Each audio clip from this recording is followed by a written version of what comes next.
The TV set boomed, descending the great empty apartment building's dust-stricken stairs to the level below. John Isidore made out now the familiar voice of Buster Friendly, burbling happily to his system-wide vast audience. Ho ho, folks, zip click zip, time for a brief note on tomorrow's weather. First, the eastern seaboard of the USA Mongoose satellite reports that fallout will be especially pronounced toward noon, and then we'll taper off. So all of you dear folks will be venturing out to wait until afternoon. And speaking of waiting, it's now only 10 hours till that big piece of news, my special expose. Tell your friends to watch. I'm revealing something that'll amaze you. Now you might guess that it's just the usual. As Isidore knocked on the apartment door, the television died immediately into non-being. It had not merely become silent, it had stopped existing, scared into its grave by his knock. He sensed behind the closed door the presence of life beyond that of the TV. His straining faculties manufactured or else picked up a haunted tongue of fear by someone retreating from him, someone blown back to the farthest wall of the apartment in an attempt to evade him. Hey, he called, I live upstairs. I heard your TV. Let's meet, okay? He waited, listening, no sound and no motion. His words had not pried the person loose. I brought you a cube of margarine, he said, standing close to the door in an effort to speak through its thickness. My name's J.R. Isidore, and I work for the well-known animal vet, Mr. Hannibal Sloat. You've heard of him. I am reputable. I have a job. I drive Mr. Sloat's truck. The door meagerly opened, and they saw within the apartment a fragmented and misaligned shrinking figure. A girl who cringed and slunk away and yet held on to the door as if for physical support. Fear made her seem ill, it distorted her body lines, made her appear as if someone had broken her and then, with malice, patched her together badly. Her eyes, enormous, glazed over fixedly as she attempted to smile. He said with sudden understanding, you thought no one lived in this building. You thought it was abandoned. Nodding, the girl whispered yes. But Easter said, it's good to have neighbors. Heck, until you came along I didn't have any. And that was no fun, God knew. You're the only one, the girl asked, in this building, besides me? She seemed less timid now. Her body straightened, and with her hand she smoothed her dark hair. Now he saw that she had a nice figure, although small, and nice eyes markedly established by long lashes. Caught by surprise, the girl wore pajama bottoms and nothing more, and as he looked past her, he perceived a room in disorder. Suitcases lay here and there, open, their contents half spilled onto the littered floor. But this was natural. She had barely arrived. I'm the only one besides you, Isor said, and I won't bother you. He felt glum. His offering, possessing the quality of an authentic old pre-war ritual, had not been accepted.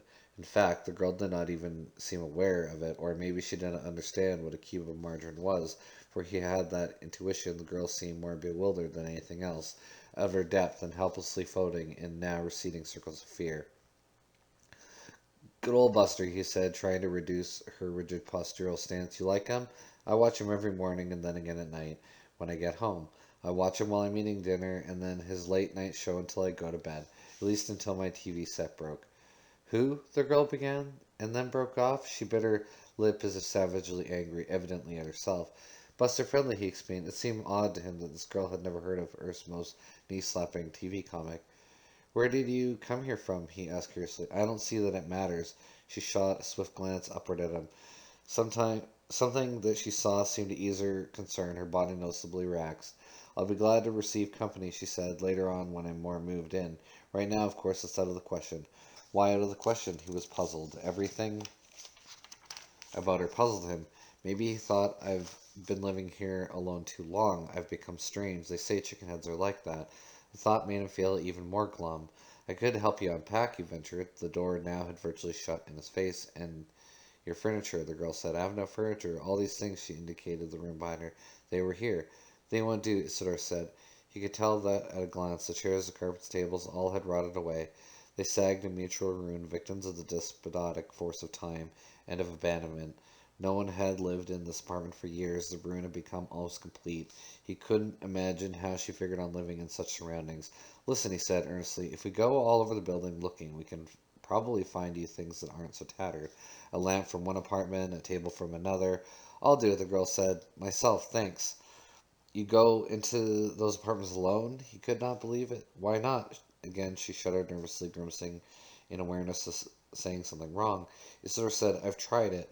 Once after that, I'd just come home and go into my own place and not think about the rest of the apartments in which no one lives. Hundreds of them, and all of full of possessions people had, like family photographs and clothes. Those that died couldn't take anything, and those who emigrated didn't want to.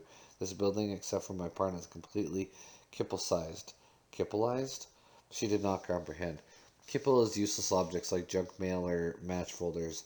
After you use the last match or gum wrappers or yesterday's homeopape, when nobody's around, kipple reproduces itself. For instance, if you go to the bed leaving any kipple around your apartment when you wake up the next morning, there's twice as much of it.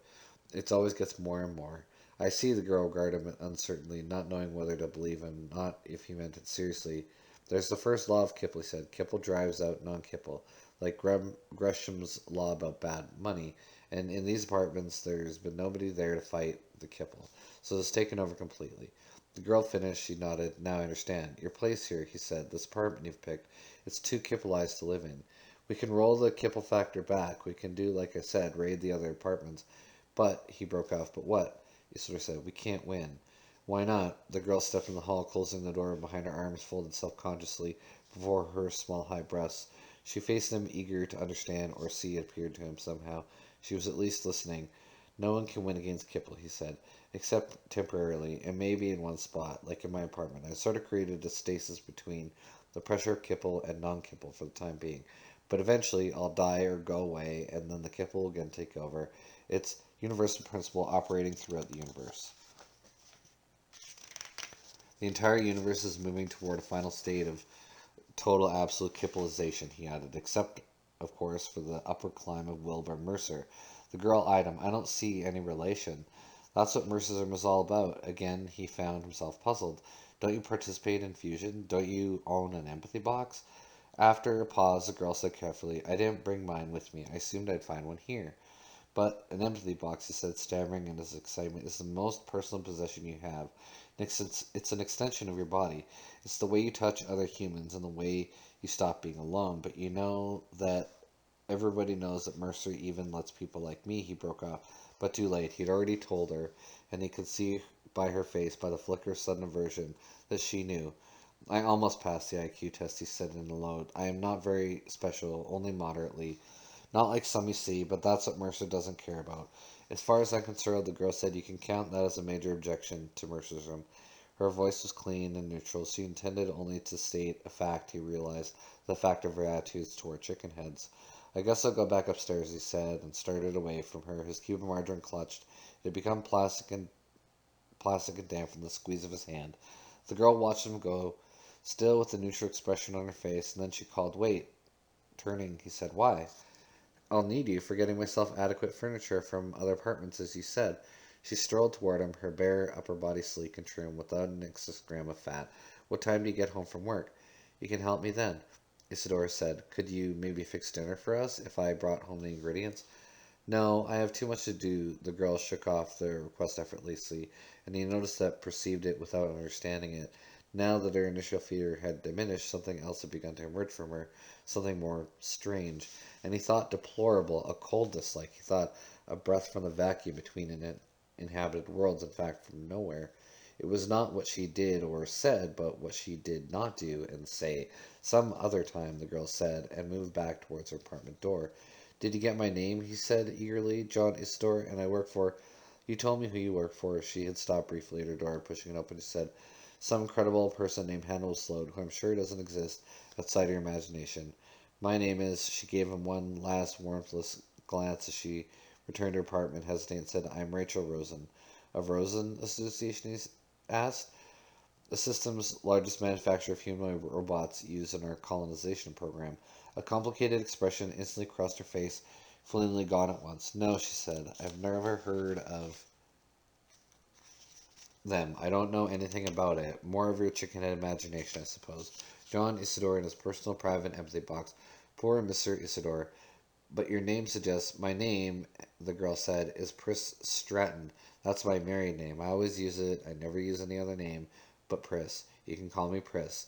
She reflected, then said, no, you'd better address me as Miss Stratton, because we don't really know each other. At least I don't know you. The door shut after her, and he found himself alone in the dust-strewn dim hall.